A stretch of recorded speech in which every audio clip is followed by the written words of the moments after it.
Why is it that some high-profile investors like Michael Burry, who became famous by shorting the housing market in 2007, are pivoting out of tech and into gold? Wouldn't they be better served by getting some exposure to silver as well?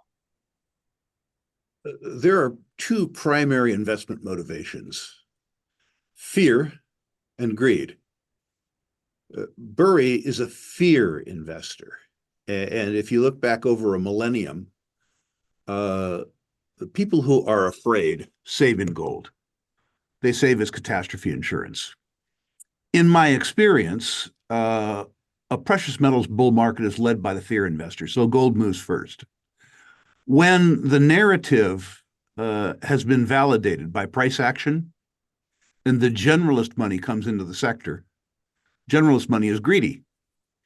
And they come into a more volatile commodity with a lower unit price, which is to say silver. History teaches us that the bull market is led by gold. And then perhaps midway through the market, although all things are happening quicker today, silver takes over leadership, and then it moves further and faster. Hello, everyone. Welcome to Bald Guy Money. I am Bald Guy, and this is a very special episode because I had the pleasure of speaking with commodities and precious metals expert, or maybe I should say legend, Rick Rule this past week. And we talked about the gold and silver bull market. We talked about manipulation of the silver price, what will happen to metals if the stock market crashes, how to unlock the value of your precious metals without having to pay capital gains taxes, and much, much more. This is a must-watch episode from beginning to end. And just before we start, please remember everyone that if you're in the USA and want to buy gold or silver at a great price from a dealer you can trust, please check out channel partner Pimbex.com or call them at the number on the screen. They can help you get what you want without having to overpay. Now, without any further ado, here is my discussion with Mr. Rick Rule. Mr. Rule, it's fantastic to have you here on the program on Bald Guy Money. Welcome. For those of you viewers who aren't familiar yet with Mr. Rick Rule, he is the founder and president of Rule Investment Media, as well as the founder of Battle Bank. Did I miss anything, Mr. Rule? Oh, that's probably enough. By the way, today should be two bald guys. So, well, Mr. Rule, I'm thrilled to have you on the program, and I have fantastic questions, some of them submitted from some of my viewers and others that I just have myself. So to get right into it, this past Friday, we saw data coming out of China that shows they have paused gold purchases. There are some technical analysts that are saying gold is making very bearish patterns in the charts, and that will lead to a big correction below $2,000 an ounce when the stock market finally pulls back. Now, in my last YouTube video, I covered the reasons about why I don't think this is the end of the metals bull market. So, Mr. Rule, I want to start by asking you, do you think this is the end of the bullish move up in metals? Why or why not? I absolutely do not believe it, but I need to say that I have a longer term perspective than most investors, including many younger ones. The truth is that I systematically save in gold, and I have been doing so since 1998. Although I'm 71 years of age now, I'm at least hoping, but probably believing that I have 25 or 30 more years on Earth. And the consequence of that, given that I will likely be buying gold as long as I'm generating economic surplus, for me personally, I'd rather see it lower than higher. What I mean by that is, if the gold price went to $6,000 or $7,000 an ounce, as an example, not a forecast, I likely wouldn't be a seller. By contrast, if the price of gold went below $2,000 an ounce, I would likely be a buyer. The price move that would cause me to do something is a price move lower, not higher. Many gold holders, or pardon me, many investors and speculators seem to have trauma about price movements before the next long weekend. Those are absolutely inconsequential to me. completely inconsequential to me. Sorry for that long-winded answer, but in truth, when I consider gold, I don't consider the intentions of the Chinese central bank, because they don't control what I'm going to spend my money on 5 years from now or 10 years from now. I'm concerned about negative real interest rates, which is to say the lack of payment for savings relative to inflation. I'm concerned about government deficits around the world, by the way, including in China. I'm concerned about quantitative easing. I am not concerned about the actions of the Chinese central bank over a quarter. Not concerned at all. I recognize that perhaps my station in life means that I'm more sanguine than speculators who bought gold in anticipation of a short-term capital gain. I can't speak well to those people because I don't think like they do. Well, I'm with you on that. And I think maybe some of that trauma is left over from the 2011 blow off top. People who got into the market around that time and maybe felt that they had to wait too long to recover what their investment was. But I've covered here numerous times on the channel that if you, for example, just buy 1 ounce every year at just the average price, even if you buy that 1 ounce at the highest price every year, you'll still get a positive return even against inflation. So, I'm with you. I think having the long-term perspective is probably something that many people who are entering, especially people who are just entering the precious metals space, are lacking. But hopefully it's something that they can learn to get on board with. Now, Mr. Rule, you have been in the precious metals space for years, and you have more experience in commodities and resources than most anyone in the world. There is a large group of precious metals holders, specifically within the silver community, that like to point out that precious metals are manipulated. So my question to you, Mr. Rule, is do you think US dollar prices for metals like silver are being artificially held down? And if so, what is it going to take to stop it? I believe that all financial markets are manipulated in the short term. I have been in financial markets now for 15 years, and I've watched all manner of markets subject to manipulation by traders, which is to say short-term manipulation. If those desks can manipulate markets as big as the US Treasury market, which, by the way, they've been convicted of, or the LIBOR market, the London Interbank Euro-dollar market, certainly they can manipulate the gold and silver prices.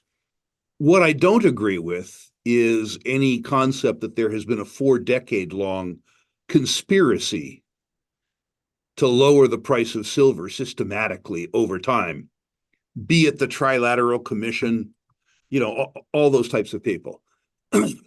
The evidence that there's short-term manipulation is pretty easy to find. You observe trading over a 24-hour period. When somebody sells a big lot of physical silver during a period in time when liquidity on the market is its tightest. In other words, they try to receive the least compensation they possibly can for selling the silver.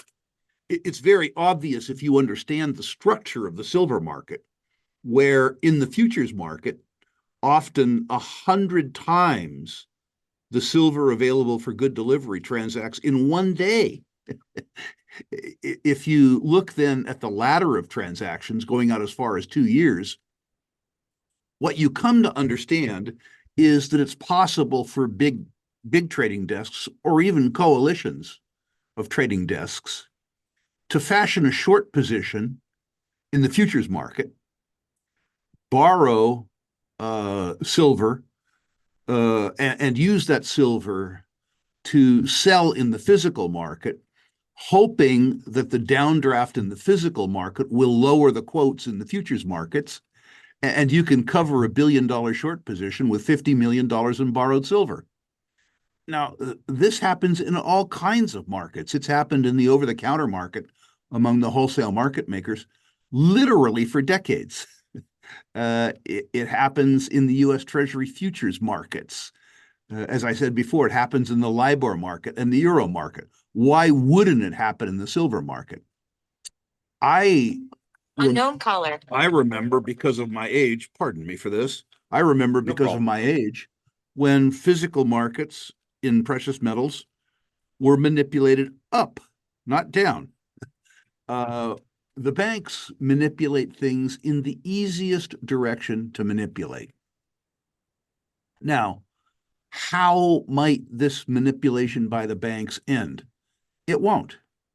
What will end, likely, is when, and I think it's a when, not if, when gold and silver begin to enjoy the same level of public prominence they did in the 1970s, I think what you'll likely see is banks in the long end of the forward paper trade go into overnight markets and buy physical gold and silver to increase the price and to cash out their futures positions from a long point of view. In other words, the manipulation will continue, but the direction will change. I've shown a few times, and what I'll do is I'll pull that chart up and I'll show it right now for my viewers. A chart showing the long-term development of silver's price measured in US dollars, and showing that despite, of course, two very well-known blow-off tops, that it is a very steady channel of upward movement. So I would tend to agree that over the long term, it is very difficult for the banks to manipulate it down. And obviously they're going to try to make a buck on the long side and the short side, like you said, wherever it's easy to make that buck, right? Roger, the banks really run, in my experience, and I'm from that community, for the benefit of the senior employees. And you do not maximize quarterly cash bonuses by running an ongoing debit position. You don't do that. So the idea that there is some decade-long conspiracy that reduces quarterly cash bonuses to senior executives seems to me like a physical impossibility. From my own background in that business, the idea that these people have an attention span that goes beyond a decade, when they have a Lamborghini payment that doesn't go on beyond a month, just sounds very improbable to me. Okay. So I spoke with Peter Schiff recently and told him that I turned bullish on mining stocks last summer, and it's something that I shared here with my viewers on the channel. Now, I remain very bullish on mining, whereas other parts of the market, namely tech and consumer stocks, have me a bit concerned. Mr. Rule, I want to ask you, with the potential for a major market drawdown, potentially a crash, do you think metals and mining stocks are at risk of coming down with the broader market, or will they buck the trend? I'd love to hear your thoughts on that. So, just before we get to Rick's answer, it's time for me to introduce you all to the sponsor of this video, and that is ATHA Energy. And I think this ties in very well with the fact that I have Mr. Rick Rule on my show this week, because ATHA Energy is a stock that may interest the energy and commodity bulls watching this video. Because I know some of you have done very well on uranium's last move up, and with the market experiencing a bit of a cool off right now, companies like ATHA Energy are seeking investors and provide an opportunity for people who missed out on the last big run up on uranium stocks to cash in. Now, why I'm featuring ATHA Energy is because it's a uranium exploration company that operates in a stable and friendly jurisdiction, and that's Canada, as you can see here. In fact, they have the largest land package in the Athabasca Basin, an area that has the highest grade uranium deposits in the world. And with demand for energy rising around the world, and Mr. Rule and I will be touching on that topic in a moment, clean and efficient nuclear energy will be an unavoidable part of how we power our lives in the future.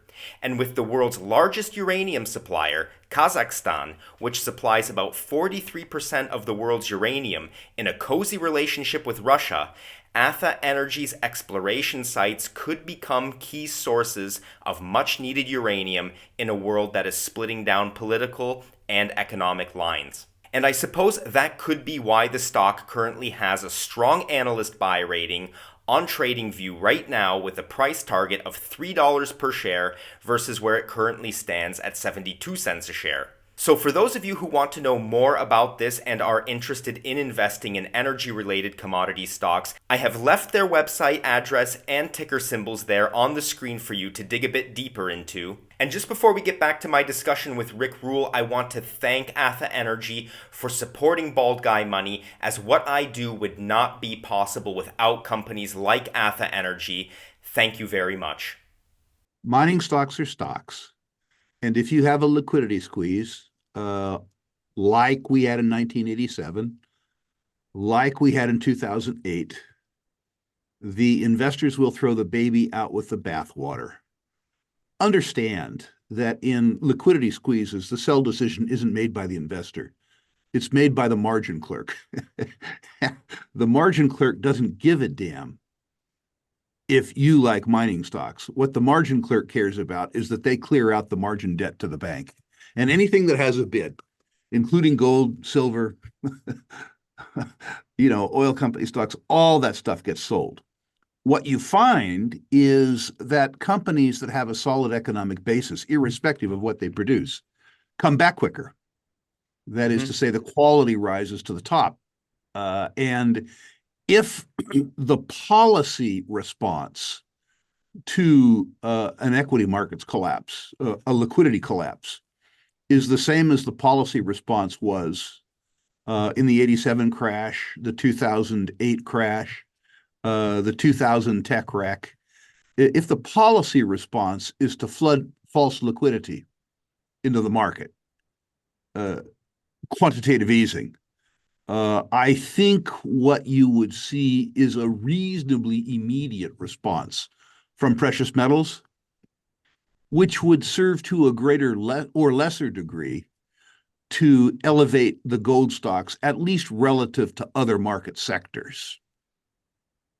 But it'll depend, I think, on the policy response. You need to understand, and your listeners need to understand, particularly the younger ones, liquidity squeezes don't care about your values. When financial assets sell off in a liquidity squeeze, the markets take no prisoner.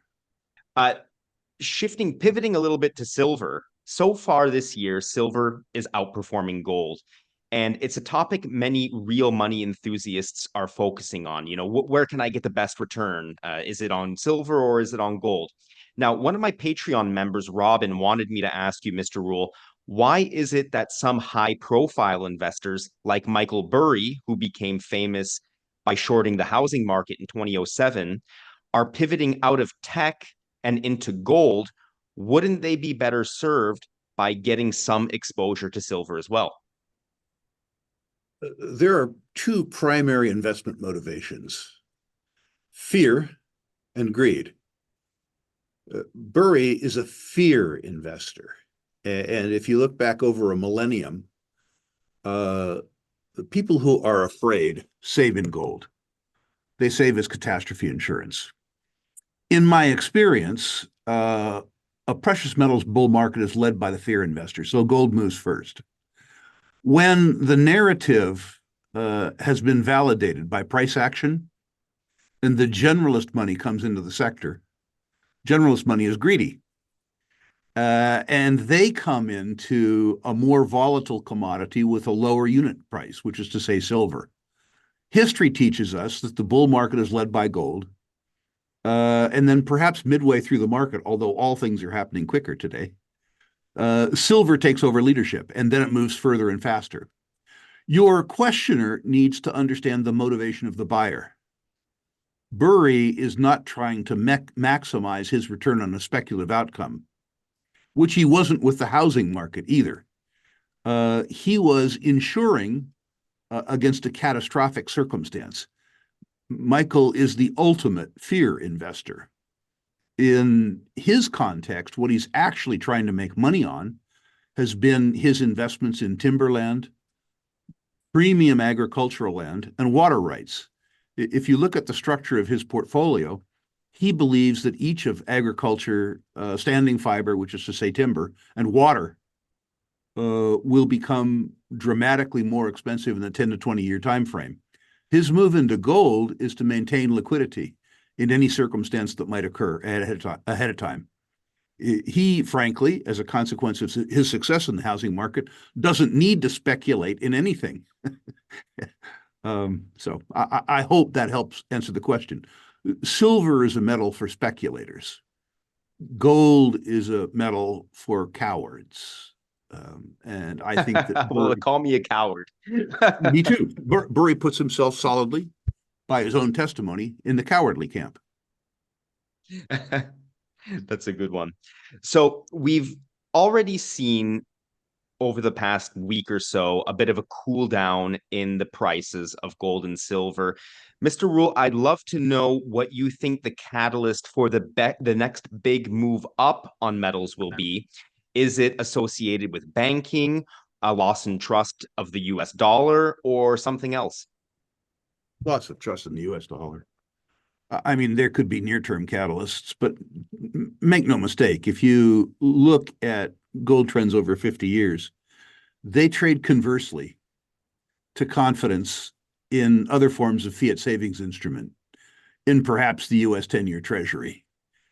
I would suggest to your listeners, Roger, that we've come off 40 years of the most benign economic climate in human history, the period 1982 to 2022. I would suggest, too, that benign period has ended. I'm not suggesting that we're going to run into, the horrors of the apocalypse anytime soon. But I think that investor and saver and voter expectations, frankly, were shaped by 40 years, of very benign economic climate. And I think that the lessons about the changing circumstance that we're in are reminiscent of the period 1967 to 1972. In that period, we came off 20 years of benign economic climate rather than 40, but investors' perceptions were led by American hegemony and a decline in real interest rates, something strangely reminiscent of today. In that period, too, as a country, we fought two wars, the war in Vietnam and the war on poverty, losing both. And the consequence of that is that we had unsustainably high debt and deficits. The policy response, first of all, was to inflate away the net present value of those obligations, which I think is in front of us too. But more importantly, relative to the question that you asked, was that although the specter of inflation was evident to anybody who bothered to look in the 5 years beginning 1967, nobody cared until 1972. It wasn't until the cumulative aspect of inflation began to be felt on people's budgets and their savings that they began to act. I think we're in precisely the circumstance now. We've come off 40 years of benign economic climate. People are still, at least people with money, very, very, very bullish. Their appreciation of inflation comes from looking at the consumer price index, which I would posit has no relation to inflation. If you pay attention to that number, you are lulled into believing that the deterioration of the purchasing power of your savings is proceeding at 2.6 or 2.7%. Not pleasant, but certainly if you're receiving 4.3% on a 10-year Treasury, affordable.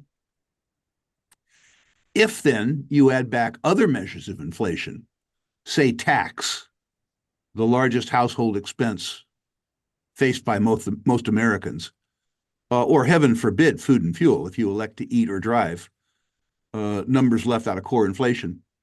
What I think you learn is that the real deterioration in the purchasing power of the US dollar is closer to 7.5 or 8%. If you juxtapose that number over the risk-free rate of return that you get in savings instruments, 4.3, suddenly you realize that your salary and that your savings are leading to you being 3 or 3.5% less wealthy every year for 10 years. There's nothing that I think over time will cause people to be concerned about the efficacy of treasury bond investment than a government guarantee that you will lose 3% a year for 10 years. And I think when that realization hits Americans, like it did after 5 years in the decade of the 70s, that you will see a very different appreciation of gold relative to treasuries. I think too, and I think this may help your listeners develop a longer term perspective. The current market share of precious metals and precious metals related investments relative to all savings and investment assets classes in the US economy is less than 0.5%, which means that, historically, precious metals are very, very, very underrepresented as a savings and asset class. If you look back over the last 40 years, the mean market share of precious metals and precious metals related investments has been 2%. If appreciation measured by market share just reverts to mean, demand for precious metals and precious metals related investments rises fourfold.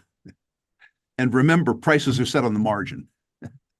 So I think a combination of those two facts, the fact that we have no appreciation for inflation because we've come off 40 very benign years, coupled with the related fact that the market share of precious metals is at 4-decade lows, suggests that people who don't save and invest in precious metals, at least to the extent of 2%, and better yet, 4% of their net worth, are people who are not good either at history or math. So you mentioned US Treasuries and the US dollar. Now, if I can just ask you a question about the US banking system. The US banking system has been crushed by interest rate hikes, which have devalued the bonds they're holding on their balance sheets. Mr. Rule, why should someone consider your battle bank as an alternative to the big guys like JP Morgan or even their local regional bank? Well, thank you, first of all, for that question. I love to talk about Battle Bank. Now, let me answer it. Battle Bank will be a sanity-based bank. By sanity-based, I mean that Battle Bank will, first of all, not fund long-term assets with short-term deposits. The idea that you would incur or that you would buy a 10-year asset funded by overnight deposits is truly insane. It brought down the savings and loan industry. It brought down a wonderful franchise called Silicon Valley Bank. Those guys were actually good lenders. They were just stupid at balance sheet management. The other thing is that the FDIC, among others, considers 7% to be well capitalized, which is to say 7% of total assets represented by equity. I've been in the banking business for now 45 years. I prefer 10 to 7. I think banks should have money in them. I think, too, that the great big banks don't exist to serve customers anymore. I went into my big box bank about 3 weeks ago. It turns out they have 16 savings products, 6 of which don't pay me any interest. Now, first of all, I don't need 16 products. The person in my bank, lovely person, she doesn't know much about banking, but lovely person, couldn't explain her 16 products. She pointed me to a white customer service phone, which I suspect took me to India. But I don't need 16 products. I need one. And I need that product to pay me interest. There are literally trillions of dollars in deposits in the United States, often checking deposits, that pay no interest. When we started our last bank, EverBank, in 1999, the simple expedient of having one savings product that paid in the top quartile of interest payers nationwide that you could write checks against if you wanted to, led us to go take that bank from 0 in deposits to 28 billion in deposits over 14 years. That's the first reason. Okay. The second reason is at Battle Bank, we believe that your IRA should be your IRA. Most IRAs exist as depositories or repositories for mutual funds or annuities or other financial products sold by big banks. At Battle Bank, your IRA can own an LLC, and that LLC can buy a duplex or a triplex or a fourplex. It can invest in private equity. It can invest in a franchise or a private business. The idea that your money is foreign to the big banks. They believe that your money is their money. We don't believe that. The idea further that the big banks can lend in 400 or 500 industries presumes that they know something about 400 or 500 industries, which they've proven with their loan losses over 50 years that they do not. Battle Bank will lend in industries that we understand. We will, as an example, probably make floating rate mini perm loans to professional real estate investors in asset classes that we and they understand. We will definitely, unlike any of our banking competitors, make what are in effect margin loans against physical holdings of gold and silver held in segregated accounts. The idea that the big banks don't understand that the $33 billion of bullion owned by Americans in segregated accounts is great collateral just cracks me up. I mean, I can't believe that they're attempting to hand me this opportunity as late in my career as I am, but they are. So you'll see Battle Bank, you'll see Battle Bank like EverBank. I like to describe Battle Bank as a community bank where community isn't defined by geography. It's defined by ability and orientation. We're not going to have any branches. So if you're not smart enough that this can be our branch, you should go to a bank for dumb people. You should do that. If you don't believe that you should be paid on interest on your checking, stay where you are. We don't want you. But if you're aspirational, if you believe that your IRA should be your IRA, if you want to maintain certificates of deposit in currencies other than the US dollar, let's say as an example that you're a Canadian businessman and you operate a business in Canada and operate a business in the United States, you can establish federally insured certificates of deposit at Battle Bank in US dollars and Canadian dollars, and you will be able to transfer money between those two accounts for 50 basis points, 0.5%, as opposed to the 2% that the big banks charge you now. We were able to do that in our last bank. We were able to bank people in 22 currencies. The big banks can do it, but they only do it in amounts that exceed $1 million.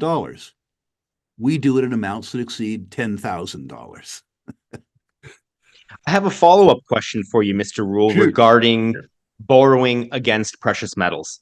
Yep. Because a lot of my viewers regularly, I don't know whether complain is the right term to use, but they say, okay, so I've purchased some gold and the price of gold has gone up a lot, but if I sell it, that triggers capital gains taxes that I have to pay then the government a portion of the appreciation that I got on these metals. Now, my personal understanding of it is that if I borrow against the metals, I can unlock the value of those metals without actually having to sell them and trigger the capital gains on them. I would like to know if that understanding is correct and how what your product that you're offering to borrow against metals addresses people's concerns about capital gains on metals. It absolutely does that. I've talked to literally thousands of investors who store part of their net worth in gold or gold and silver. And our product is meant to address the occasional liquidity needs of those people. I've talked to literally hundreds of people that have $1 million or $1.5 million in gold, and occasionally have needs for cash. It might be that there's an opportunity to improve their family's lifestyle by buying a summer home. And if they can bid cash for that summer home and then later put a mortgage in place by accessing 50% of the value of their gold, that can turn out to be a wonderful transaction. As they refinance then the summer home, or they refinance the duplex, or they refinance whatever it is that they borrowed the money against their precious metals for, they pay down the loan and return their precious metal stash to being unleveraged over time. There are others, I'm not sure I advocate this, but it's not my money, it's the borrower's money. There are others who have borrowed money from me personally, secured by gold, to buy more gold. That sort of leverage strategy isn't something that an old guy like me personally would counsel people to do, but it's ultimately none of my business. I've, at age 71, stopped telling people what they must do with their money in favor of pointing out to them what I think might be prudent. The fact is that there is a lot of wealth stored in precious metals. And there are a lot of investors, myself included, who have a dramatically lower basis in their precious metals than is the value of that precious metals today. Accessing that liquidity by selling the precious metals necessitates paying capital gains tax. In other words, it guarantees a loss of some of the purchasing power. And we present an alternative to that. That is fantastic. I'm really happy that my viewers get to hear that because, again, I get this question often, and it's nice to know that Battle Bank gives them a product, an opportunity to, again, unlock the liquidity, the value of the precious metals without actually having to sell it and trigger those capital gains taxes. And really two products. You could borrow on a term basis that money from us. In other words, you could go ahead and extract the value. The other thing you can do is establish a standby credit facility where you have access to the cash on your own signature, but you don't have to borrow it. You don't have to pay interest.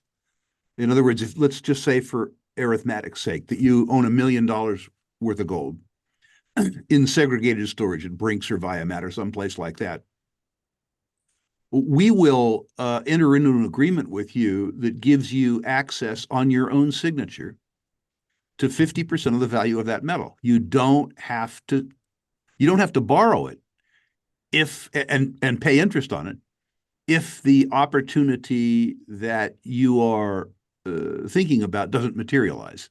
You just know that you have access quickly to some of the stored value of your precious metals holding, which makes you much more flexible in other aspects of your investing career.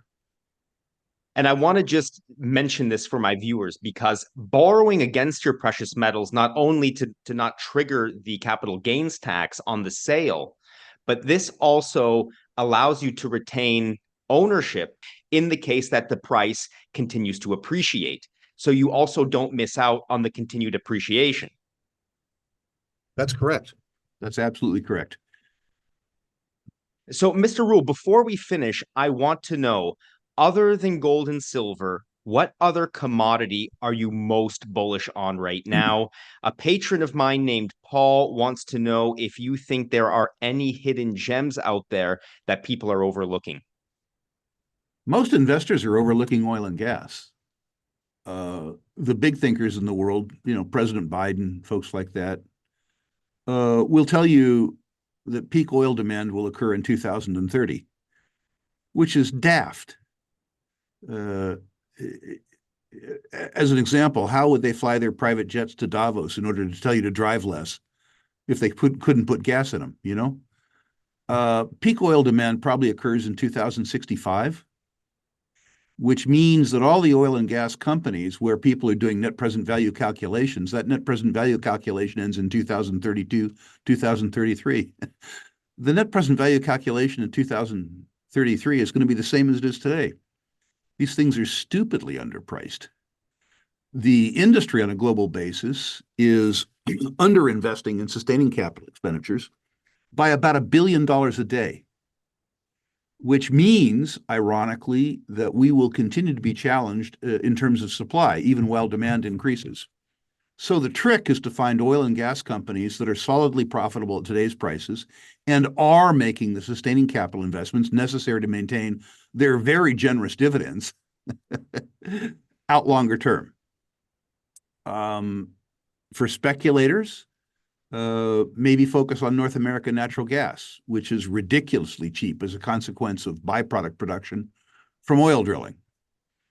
For investors, conventional energy would be my top choice. I can hear the objections. What about alternative energy as an example? If you listen to, people like Governor Newsom in California or Kamala Harris or Justin Trudeau in Canada, you're taught that fossil fuels will be replaced by alternative energies. So here's a little arithmetic for your viewers. Over 40 years, our species now has spent over $5 trillion on alternative energy, and we've reduced the market share of fossil fuels from a high of 83% all the way down to 82%. A $5.5 trillion investment has reduced the market share of fossil fuels by 1%. Total energy demand is increasing. The big thinkers don't understand this. The big thinkers don't want to tell you that 1 billion people on Earth have no access to primary electricity, and they want to live the same way Joe Biden does. Another 2 billion people on Earth have access to only intermittent or unaffordable electricity, which means that all forms of electricity, including wind and solar, will do well. But fossil fuels, because of basic physics, will do better. I could give you more speculative materials. An example would be platinum group metals, where the price has fallen by 50% in 2 years. Predictable. Happened before in 1990. 1990, guess what? The Russians needed money. They sold what they had in the cupboard, which included platinum and palladium. Fast forward 2024, the Russians need money. These things are fairly predictable.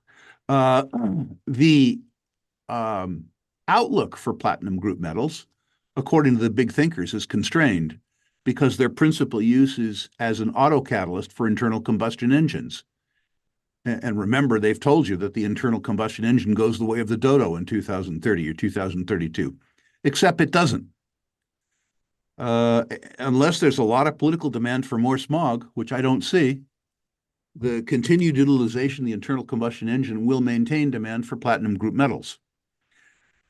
Meanwhile, platinum group metals are produced in South Africa, Russia, and to a lesser extent, Zimbabwe. If you had a social circumstance in any of those 3 countries which threatened production, the price of these metals could easily double. I'm not saying it's going to, but let's look at South Africa. Is there a possibility of a social or supply disruption in South Africa? How about Russia? How stable does Russia feel to you at war? And then, of course, more stable than Zimbabwe and South Africa. Zimbabwe aspires to be a basket case. That's what they want to be. They want to get up to that level. So for a speculator, I think that's a good place to be. I'll leave it there. I could go on. We could do a whole other show about understanding the relative economics of various commodity asset classes, and hence the companies. That's a very long discussion. It's actually what I do for a living. Well, Mr. Rule, I'm hoping that you'll come on the program again someday in the future so we can actually have that discussion. I would love to have that discussion right here on Bald Guy Money. I look forward to it. I should leave your readers, by the way, or listeners, with a couple things. The first is that if you care about how I think about natural resources and invest in natural resources, if you go to my website, ruleinvestmentmedia.com, absolutely for free. List your natural resource stocks, and I will personally rank them. ruleinvestmentmedia.com, list your natural resource stocks. Please, no crypto. Please, no tech stocks. Please, no pot or psilocybin stocks. Leave an old guy to do what he does well, just natural resource stocks. And two, if you want a deeper dive into natural resource investments, July 7 through 11 in Boca Raton, Florida, is my 28th annual Natural Resources Investment Symposium. You could attend live in Boca Raton or via live stream in the comfort and convenience of your own home. In any case, if you aren't absolutely satisfied that you got your money's worth, there's a gold-plated money-back guarantee. Attend the conference at my risk. After 28 years of making the conference a little bit better every year, we've only had to refund about 0.1% of the tuitions that we've charged.